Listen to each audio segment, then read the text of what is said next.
Introduction: the weight of a single word. Imagine a moment when a simple addition to your words softened the expression of someone you spoke to. On the other hand, perhaps a sharp tone caused regret for what you said in haste. Words are powerful tools, capable of building bridges or erecting walls. In this script, we'll explore a profound story from Buddhist teachings that sheds light on the power of words, not just as a means of communication, but as a force that shapes our relationships and our inner peace. Part 1. The setting: a monastic community in ancient India. The story begins in ancient India, in the Jetavana monastery near Sravasti. This was a time when Buddha and his disciples lived together, practicing mindfulness and compassion. On a particularly cold morning, some monks were suffering from illness. Wrapped in thin blankets, they were visibly weak and struggling. Concerned, the caretaker monks decided to prepare a special nourishing meal for them. One senior monk suggested sweet porridge, as it was easy to digest and restorative. To gather the necessary ingredients, the monks set out into the city, relying on alms from local merchants. But as they went from shop to shop, they were met with refusals. "We're not open yet," said one. Another explained, "We don't have enough supplies today." Discouraged, the monks began to feel hopeless. Carrying empty bowls, they wandered the streets, unsure of how to help their ailing brothers. Part 2. The turning point: Sariputta's wisdom. At that moment, Sariputta, one of Buddha's chief disciples known for his wisdom, encountered the despondent monks. Noticing their distress, he warmly asked, "Why are you returning so early? The day has just begun." The monks explained their failed efforts to collect alms. Sariputta, filled with compassion, said, "Come with me. Let us try together." With Sariputta leading the way, the monks returned to the same shops they had visited earlier.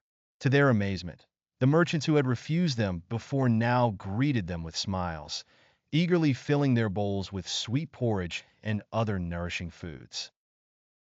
Part 3. The secret behind the change. What had changed? It wasn't the merchants or the circumstances, but the presence and demeanor of Sariputta. His calm and compassionate energy softened hearts.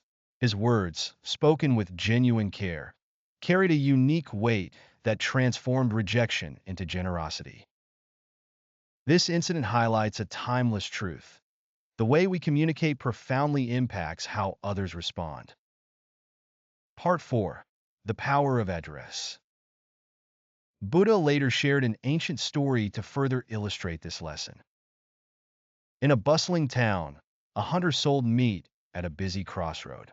For young men, each with distinct approaches, approached the hunter to ask for meat. The first demanded rudely, "Give me meat."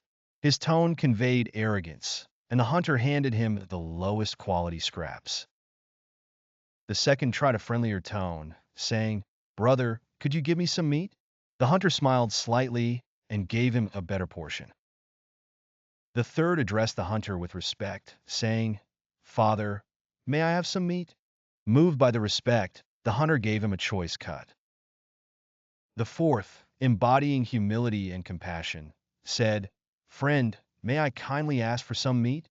Deeply touched, the hunter gave him the finest cuts from his cart. The Buddha concluded, "Words reflect the quality of our hearts. They can uplift or diminish, foster connection or create division." Part 5.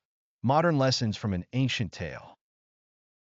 In today's world, where digital communication dominates, the lesson of mindful speech is more relevant than ever. Our words in emails, texts, or social media posts can build or break relationships. Consider these examples. Saying, "Please help me with this," invites cooperation, while "You must do this" triggers resistance. Addressing someone with respect fosters goodwill, while using a dismissive tone creates barriers. This wisdom applies not only to personal relationships, but also to professional ones. In the workplace, Partnerships built on mutual respect and empathy often outperform transactional relationships. Part 6. The ideal relationship. Friendship beyond words. In Buddhism, the highest form of relationship is spiritual friendship, a bond rooted in mutual understanding and growth. A true friend listens without judgment, offers guidance without expectation, and supports without condition. Sariputta's example reminds us that kindness and respect in our words can transform even the coldest interactions into opportunities for connection. Part 7. Practicing mindful speech.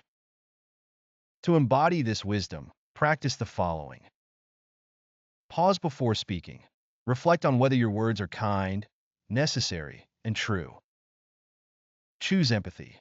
Speak in a way that acknowledges the feelings of others. Cultivate awareness.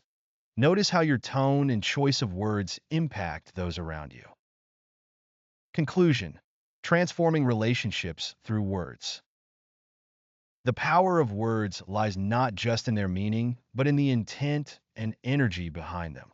When we choose words that reflect compassion and respect, we create ripples of positivity that extend far beyond the immediate conversation.